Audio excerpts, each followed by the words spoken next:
You know, I'm starting to look up to Wario. He's rich, lonely, gluttonous, perfect role model. He also has land ownership. 6 of them. Debuting in Super Mario Land 2 6 Golden Coins as a villain, they needed a villain for Mario that wasn't Bowser, and they had recently discovered the 23rd letter of the alphabet. Apparently everyone must have loved Wario, so much in fact they took over Mario's platformers on the Game Boy with Super Mario Land 3, Wario Land. Kind of a dumb name, isn't it? But what are you gonna do, call and complain? Despite the name, yeah, Mario doesn't have anything to do with this game. He appears during the ending to assert his dominance, but that's about it. But then they made a second game. And then a second game. And you know how it goes from here. Multiple more sequels, Game Boy Color, Game Boy Advance, Wii, and then just nothing. But in between Wario Land 4 and Shake It, there's one that's always skipped in discussions. And that's because it's not a Wario Land game at all. Despite Mario's 3D entries often being grouped in the same list of games as 2D ones, Wario World is almost never brought up when talking about the Wario Land games. It's just its own entity, this strange one-off 3D platformer for the GameCube. Barely anyone really talks about this one, and it seems that few have even bothered to play it. Not saying I blame them, I mean, how much is this game going for now? Who's selling this? Oh, that makes sense. Not to say that this game is never talked about, I mean it's more talked about than some other strange one-off Wario games, but it's not nearly as popular as the Wario Land and especially WarioWare series. Wario World was a solid 7 out of 10 for most reviewers. Except Play Magazine, they absolutely loved it. But hey, what do critics know? I think we should look through some of the user reviews on Metacritic. Geez, don't mess with Bob S. from 2003, he gave the game a 0. Great another game rehashed by Nintendo. Well, why'd you give it a 0 if you said it was great? This game has somewhat lived in infamy due to how weird it is. Now, yeah, all the Wario games have a reputation for being very strange, but you can't talk about Wario World without bringing up how bizarre it is. So why is that? Well, unlike most of the Wario games, Wario World was not handled by Nintendo themselves. They only published the game. This game was developed by Treasure. Oh, that makes sense now. They made games like Gunstar Heroes, Sin and Punishment, and Dynamite Headdy. Yep, Dynamite Headdy. Another platformer that's lived in infamy due to how weird it is. This must be their thing. I have no idea why Nintendo picked Treasure for the job. They make good games, but the only game that they released the year before Wario World was Tiny Toon Adventures, Buster's Bad Dream for the Game Boy Advance. Maybe they just picked Treasure because of a pun. I'd like to show you this advertisement for the game. I have nothing to say here. I love the manuals for the GameCube Wario games. They always have him talking directly to the reader. WarioWare has these random mazes halfway through and Wario just calls you out for not even trying to play them. Wario World has a double-page spread of Wario's anatomy with some great info. Did you know that Wario's never thrown up and that his bladder can hold 1.1 gallons? Thank goodness. The first thing I questioned when I saw this game was, what size shoe does Wario wear? Before we begin talking about this game, I'd like to talk about the box art. Looks pretty nice, good, hang on your wall. But if you look closer, you'll realize that Wario's drooling. That's disgusting. At least it's better than what the Japanese box art got. I mean, what the heck does Powerful Wario Game 2004 even mean? He's drooling again! Okay, enough stalling. I'm about ready to play this game. It's about time we pile drive headfirst into Wario World for the Nintendo GameCube. Welcome to Wario World! Absolutely iconic. Wario's not hesitating to boast his riches right out of the gate. Pressing start, we get sent to the file select. It's pretty cool. Wario in his castle. You can even control Wario, walking around to select the file to play. Well, I guess you don't control him, he just walks up to the option you select. If you keep cycling between the options really quickly, Wario will keep running back and forth, so I just made him do this for a while. Come on, Bob S. What's wrong with this? You know how I said I won't stall anymore? I changed my mind. Oh, okay, fine. I'm gonna start up a new save file.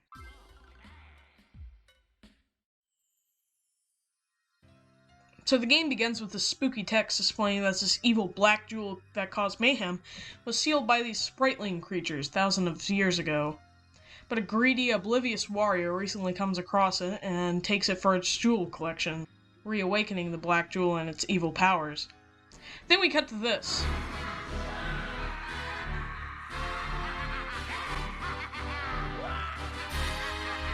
He's lost it.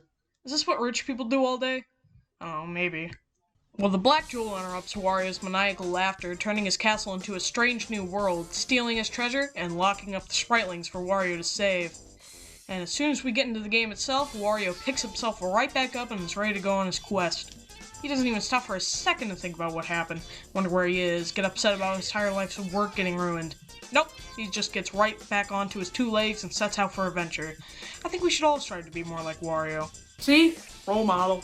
You might be tempted to go straight into the big treasure box that's placed directly in front of you when starting the game, but don't do that. You'll just end up embarrassing yourself like I did. Yeah, this place is Wario World's hub world. We get 4 worlds to select, of course, 3 of them not being accessible yet because, you know, game progression is a thing. Whenever I start a game, I like to see what all the buttons on the controller do. So what can Wario do? Well, he's got the basics. He can jump, punch, shoulder bash, so it's much different and less useful than it is in the Wario Land games. And he can also do this by pressing the Z bumper. He doesn't even blink. I suppose we will be taught what this does when we actually get into the game, but for now it's just a way to make Wario talk. Oh my god! Okay. It's about time I actually get into the first level of the game. So yeah, Wario World's a 3D platformer / beat-em-up game. Unlike most 3D platformers at the time, Wario World has a fixed camera. You know, games like Mario 64 have an open area that you can spin around the camera, and how games like Mario 3D World have a camera that's pointed towards the side and you usually can't move it. Yep. You can still kind of move the camera, albeit in limited increments rather than the smooth scroll, and you'll need to do this sometimes to see what's in front of you. This isn't a good or bad thing, it's just a different kind of platformer. A few seconds into the first stage, you'll come across the first Spritling trapped in the cage that you need to break open. There's 5 of these in every stage, and every time you free one, he'll tell you some information, whether it'll be teaching you new moves, tricks, or hints about the upcoming boss. The first one of these tells you the whole spiel on how to punch and how to jump.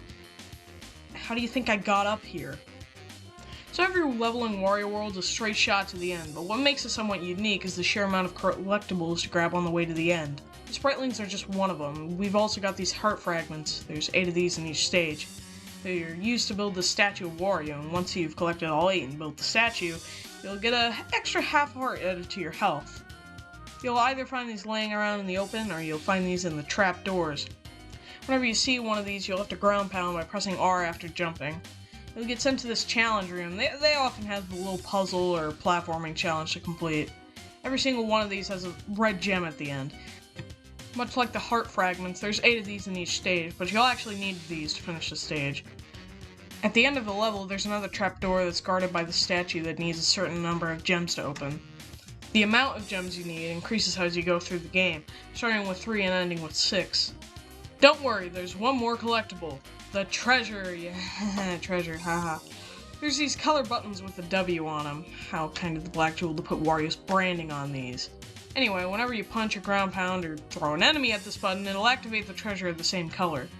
The treasure and button could be anywhere. They could be right next to each other or halfway across the entire stage. It's easy to backtrack in these earlier stages, but they quickly begin to get more expansive. There's many pits and slides that will gate you from going back earlier in the level, so you better make sure you collect what you need to collect. So what happens if you miss some of the collectibles? Well, you can just replay the stage. The collectibles don't respawn. You don't have to get them all in one go. But if you don't want to leave the stage, there's these bye-bye balloons at the end of the stage that will take you back to the beginning. And the levels aren't that huge, so it's not a big deal to have to go through the stage again. I find myself trying to search every nook and cranny, and I'm always hesitant about going into a new section of the stage because I'm worried I'm missing a button to press, trapdoor to enter, or fragment to grab. If you use one of those old walkthroughs, you breeze through and get all the collectibles, but if you just try to play the game without that, and like what I did, it's a little confusing. Again, all these collectibles are not required to beat the game at all, so you're just playing the game normally, you'll be sure to fly through all the stages. You know what? I think I'm gonna need to take a break for a second and...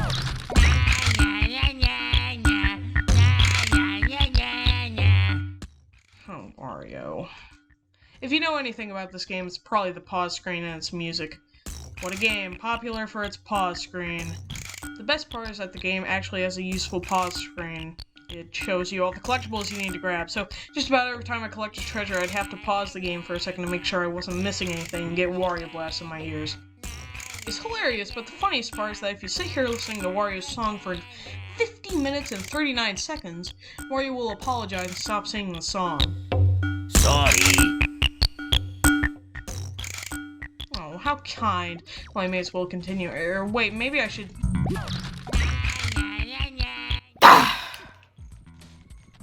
Still a good role model, though. So earlier I mentioned that this was a 3D platformer slash beat 'em up, so how's that combat? Press B. Okay, there's a bit more to it than that. For these smaller enemies, you just hit B. But for these bigger enemies, once you beat them up enough, they'll fall to the ground. Hit B again and you'll pick it up. Here you can do a few things. You can press B again to weakly throw it, or you can hold B, then release it to do a Mega Toss, to kill the enemy and knock out any others in its path. You can also spin the control stick to do a Mario 64 Bowser type thing. This will hit other enemies and also activate these platforms that'll raise you up in these door switches. I wish that you didn't have to keep spinning the control stick over and over again. After a few spins it'll enter an auto spin, but I wish it was just like a quick twist and it would do its thing, but that doesn't do that, and I'm always worried that I'm gonna fall off these platforms while doing it. The final one is the pile driver, where all you have to do is ground pound with the enemy in your hands. This one's probably the most useful. It hits everyone else around you, and it also is a lot quicker than spinning around in circles or holding a button to throw the enemy. This one also has another use. Some trapdoors need a pile driver to enter, and these aren't just the standard puzzle rooms. These are...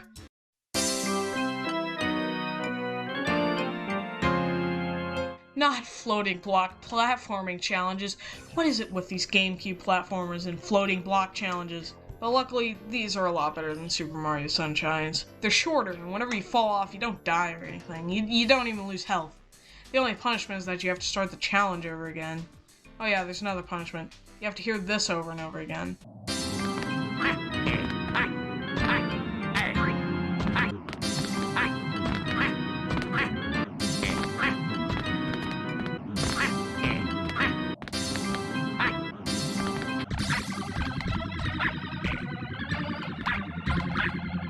Most levels are really easy, something you'll usually beat them on first try, and others you'll take forever on.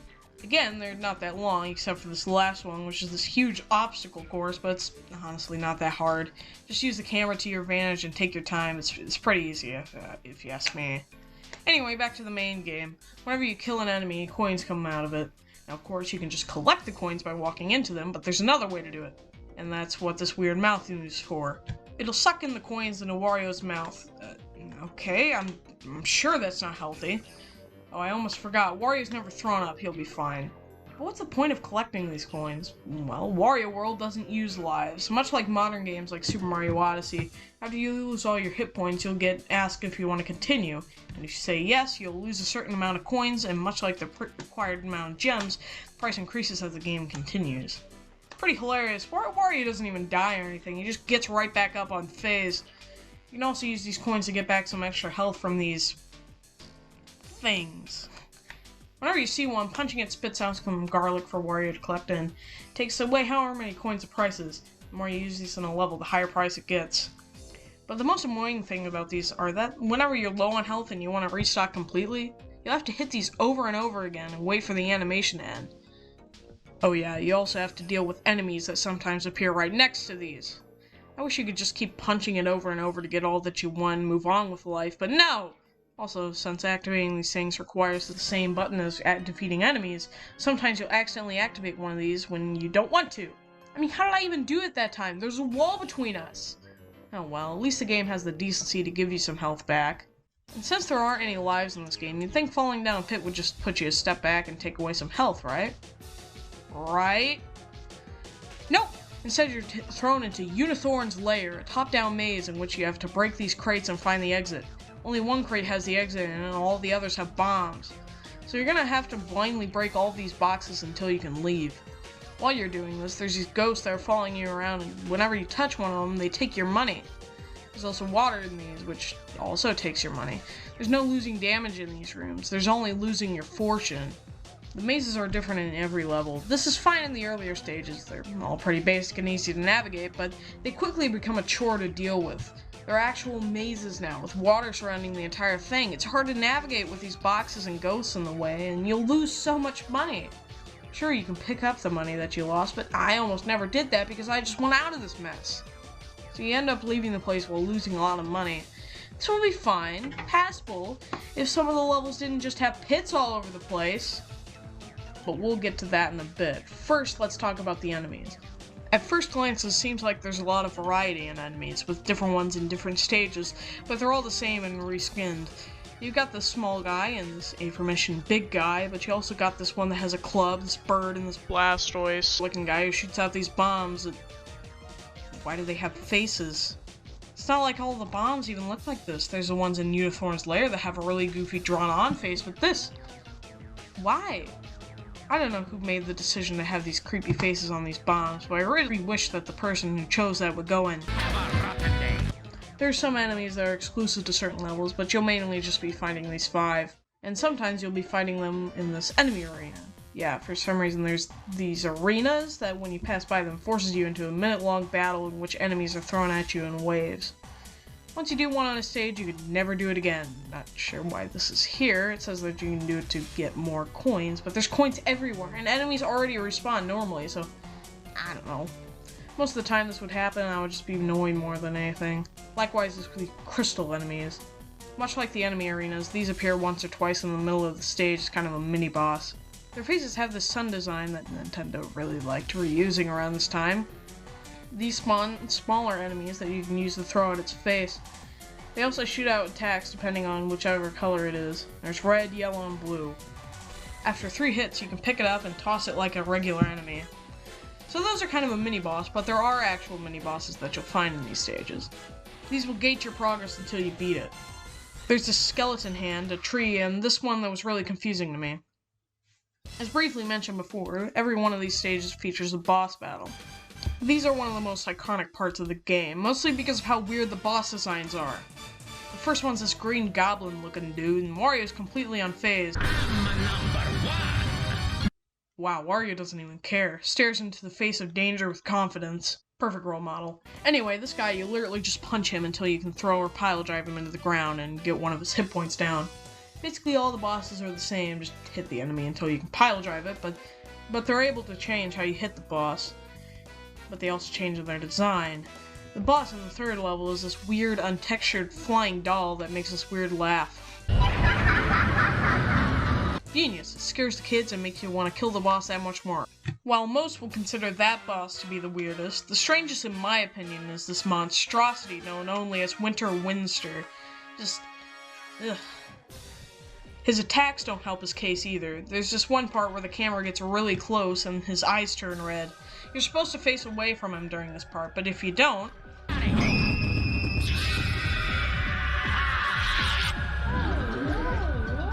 I don't have anything to say. I think the footage speaks for itself. You're supposed to throw these rocks into these lava pits that hit the thing and attack it, which makes it probably one of the most hardest bosses in the game. Great, more looking at this. Apparently this thing's supposed to be modeled after the Old North Wind that you'll find on some really old maps. And, yep, that's definitely him. But what kid is going to go, "Oh, that's the Old North Wind"? No, they're gonna go out of the room screaming. At the end of the level, there's this coin bonus thing, which I don't know what any of this means. Does it show the amount of enemies you killed? Like, what does all this bronze, silver, and gold thing have to do with it? I don't know, I tried looking it up and I still don't know. Anyway, after beating the first 2 levels of the first world, we get to the 3rd stage, which is just another boss? Is this the finale of the world? Are there only 2 levels in every world? Wait, 2, 4... There's only 8 levels in the game?! Yeah, one of the greatest complaints around the time of this game's release is the length. They all said that it was really short and how it was a really bad thing, but in my opinion, I think it works for this kind of game. Keep in mind that this isn't some grand Mario adventure with levels that have multiple missions or anything. This is a linear game, which doesn't make a ton of sense since the Wario Land games on the Game Boy are usually longer and, you know, this is a home console 3D game, and this is what a land looks like, and this is a world. I think it's okay for some people to complain about it initially, but unlike Mario 3D Land or World, these levels had a lot to do in them. treasures to grab, heart fragments, spritlings, and gems. And I actually 100%ed this game. That's impressive for me. I never 100% games. Honestly, I'm pretty sure I hadn't 100% on an actual game like this ever before, and being my first time playing, it took me around 8 to 9 hours to beat the whole thing, which is about the same length as you'll see on howlongtobeat.com. Anyway, time to talk about those end-of-world bosses. They're basically the same thing as the ones that are connected to the end of stages, except the camera is usually more dynamic, it's fixed in the sky like normal. World 1 has this dinosaur, which again you just have to beat up. World 2 has these twin dragons that you have to manipulate in order to shoot fire on each other. This one's pretty hard, mainly because the crap you have to dodge. This one's kind of funny, because once I beat it, I was holding down the Z mouth button to collect the coins, and the stage ended while I was doing it, and the sound kept playing.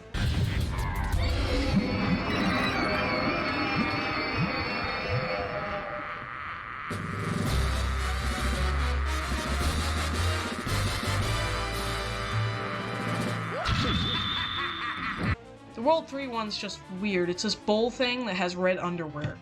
It took me a while to figure this one out. Basically, you just have to lead it to the edge of the arena and ground pound it to drop into the lava. But before we talk about World 4 and the final boss, I'd like to take a quick detour and talk about a couple levels individually. The first one's actually the level in which you find the Winster guy, but that's not what I'm focused on. This level's called Shivering Mountains, which is fitting, because I shiver every time I think about it. The theme's nice, a snowy mountain. The opening initially seems neat. You're sliding down this huge slide, though it's not clear that you're supposed to be far away from the camera in order to get to a section that has a ton of goodies. But then, it happens. The second slide. On the second slide, it is not clear at all that there's a heart fragment on it. You have to be dead on it in order to collect it. And of course you can't go back to the slide after you completed it. So you know what I had to do? Keep restarting the stage and repeating the same parts until the stars align and I can collect it finally. But then it just gets worse. You have to jump at the end of this ramp that you may or may not have gone off of in order to get to an area with more stuff in it. Great. But then you actually have to go into the mountain and it's just a sick mess. You have to deal with going along these narrow platforms and a friendly reminder that whenever you fall down a pit, yeah, you'll be spending a lot of time in Unicorn's lair in this one. But once you get past, there's one last slide, which Goody Goody Gumdrops has another heart fragment for you to miss. Why?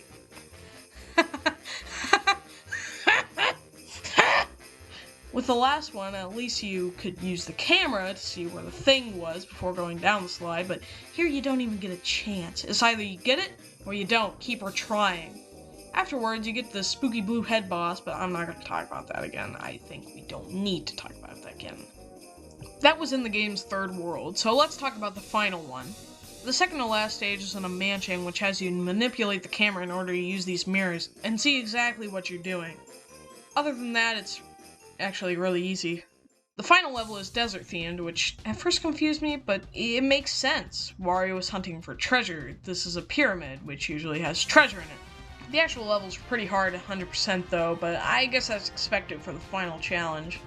It took me a while to realize this, but the entire level loops. It's like an uphill spiral instead of a straight shot to the end like every other level is. Honestly, I prefer this, but that comes at a trade-off. It's pretty hard to find everything. Even worse that the challenge rooms are the hardest in the game. These moving block puzzles especially, and this one rotating platform section took me forever to get by. But that makes sense, it's the last level, the last challenge that you have to face in this game. Of course it's going to be the hardest. In that case, this level succeeds in that. This is actually a great final level. The theming, the challenge, it's pretty great. Once you get to the very top of the pyramid, defeat this weird tower thing with mouths, and put in the final red gems, the music gets quiet. It really makes you feel that this is it. This is the final level. Once you get to the stage's boss, it reminds me of iRock from Super Mario 64, and that fight also takes place inside of a pyramid, so it doesn't really help anything. World 4's boss is Captain Skull. I'm pretty sure this one's unbeatable if you screw it up enough. The first 3 hits you just have to walk over and beat the crap out of him to pile drive the thing. But the last 2 you have to throw these barrels at it. The problem is that you'll shoot these things that will destroy the barrels and they don't respawn. Connect the dots. After 1 restart, I was able to beat him, but then you have the final boss to tackle. Geez, 3 bosses in a row. At the end of every world, you get a part of the key to open up the big treasure chest and fight the Black Jewel. After all 4 pieces are collected, you have to walk up to that big treasure chest and...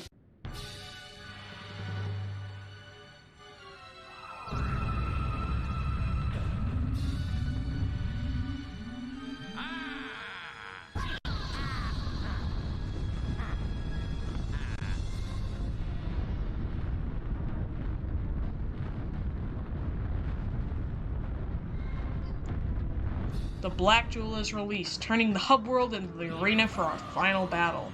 The final boss is really easy. You're just supposed to hit the 5 jewels containing 5 spritelings. Once you do that, they'll attack the Black Jewel, leaving an opportunity for you to go up to it and pile drive it. All the while, he'll attack you with these laser flames and circle things. Got that? Okay, do it 8 times. Yeah, this was initially confusing, but I realized that you have to do it 8 times for the 8 levels in the game. All the spritelings in these crystals are the same ones you saved earlier. Pretty cool. At first this fight was kind of hard for me because the flames kept cornering me and I couldn't progress, but soon I learned to just shoulder bash the whole way through, breaking all the crystals on your way around. And at that point it ended up being quite satisfying, and...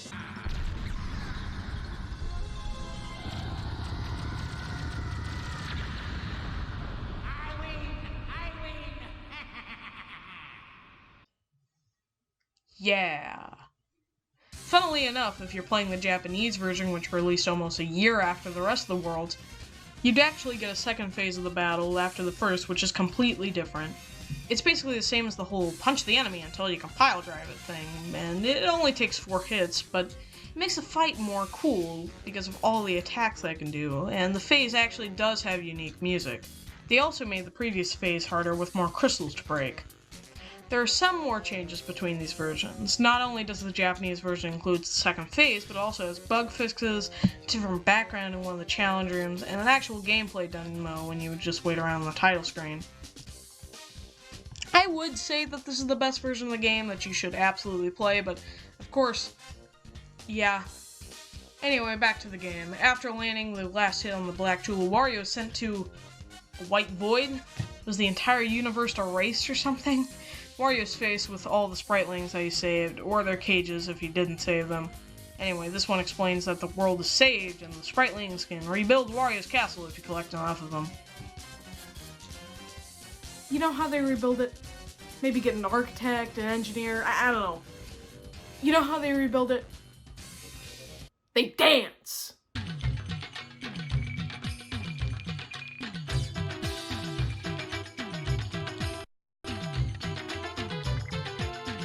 You gotta just put yourself in the mindset of Wario right now. He just saved the entire world, and he just has to stare at these 40 things dance for quite a while. Then... I guess...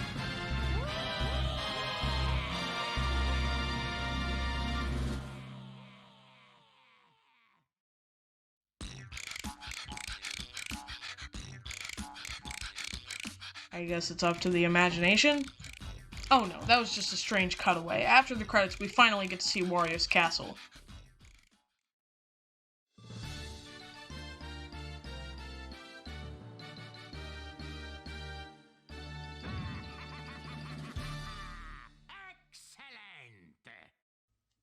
Since I got all 40 spritelings, I got the best ending here. Wario has far surpassed his previous castle, and he couldn't be happier. There are many different endings, though. If you get next to none of the spritelings, which I don't even know how you can do that, most of them are just right out in the open, Wario will be living in a spooky jungle with nothing but his throne, a campfire, and a nice branded tent. Wario will be understandably shocked. If you get 2 to 10 spritelings, you get this wooden castle. Just hope it doesn't rain. Or catches on fire. Wario's also upset here. Saving 11 to 20 will get you the stone castle, which doesn't look terrible, though Wario is completely outraged. Getting 21 to 30 is basically the same as Wario's castle from the beginning of the game, but silver instead of the gold. And Wario is just not having it. 31 to 39 is the exact same as the one from the beginning, and Wario is finally grateful. And of course, getting 40 is the ultimate ending. It's the same as the 31 to 39 castle, but there's more stuff around, they up the brightness, and there's a big W on the ground. That is an expensive W. Wario's thrilled. This whole ending thing This whole ending thing should be familiar to anyone who's beaten Luigi's Mansion or heck, even Wario Land 1 for the Game Boy. Now here's what I don't understand. Why did they put all this effort into endings that nobody will ever get? Why is the ending determined on how many spritelings you get, and only the spritelings? That's a collectible you're most likely to get on a casual playthrough. Wouldn't it make more sense for it to just be the overall percentage? I know that wouldn't make a ton of sense with the whole dancing thing, but they just could have written this off with some explanation. It's not a big deal at all, just something that's weird. Anyway, yeah, that's it. You just get sent back to the title screen. There's nothing else to do. Wait! I forgot about the demos! Collecting all the treasure in a stage will get you a special demo for WarioWare Mega Micro games, each one of them being based on a different WarioWare character. These require the Game Boy Advance and connector to play. This is kind of a silly reward. If you have a GameCube, Game Boy Advance, a connector to connect the GameCube and the Game Boy Advance, and copy of Wario World, my thought is that you would probably have a copy of WarioWare for the GBA, so what's the point? There's some differences in these versions, but the differences are that the animations, graphics, and especially music are worse. They're basically the same differences as the ones in the GameCube demo disc. But since these require the GBA connection cable, yeah. So how was Wario World?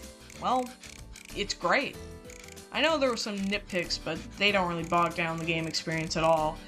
It's a super fun game, and Wario's just a really funny character. His phrases after beating up and throwing enemies, his pause screen song, it's really funny. I would recommend Wario World to anyone who likes these kind of linear 3D platformers, Mario 3D Land, Pac-Man World 1, or just fans of platformers in general. It's really good. Wario World's become a new favorite of mine after playing. It's just a joy to play, and I'm honestly impressed how well it's aged. I think the sheer strangeness of the game has something to do with it, but also this game doesn't look half bad. Now the game's not gonna blow your mind with incredibly original mechanics or themes or anything, but it's still a lot better than some GameCube platformers. Now I said that I recommend this game to almost everyone, but here's the problem. Wario World has never been re-released. Not once. Yeah, Wario World's in that state of limbo that so many other GameCube games are in which the game's original copy is expensive online and there's no other way that Nintendo provides to play it. Kirby Air Ride, Paper Mario and the Thousand Year Door, F-Zero GX, Chibi Robo, all these are expensive to buy, and Nintendo has no interest in bringing them over to the Switch. That's a huge issue with the Switch and legacy content. It's cool that they're giving away all these systems games for free with Switch Online, but having more advanced stuff like GameCube and Wii games on there would never happen because those games are too big to just have with a membership. That's where a virtual console would come in, but of course that's never gonna happen. We almost never see GameCube games come to Switch, and when we do, it's like a dream come true. And Wario World's pretty low on Nintendo's list of games that they care about, so I wouldn't expect to see this game get re-released ever, if I'm being honest. And that's a shame because it's a really good game. Not only that, but Wario teaches us all about confidence and picking ourselves up after we've fallen. And he also taught us about how shoulder bashing is the fastest way to get around. Let's try it.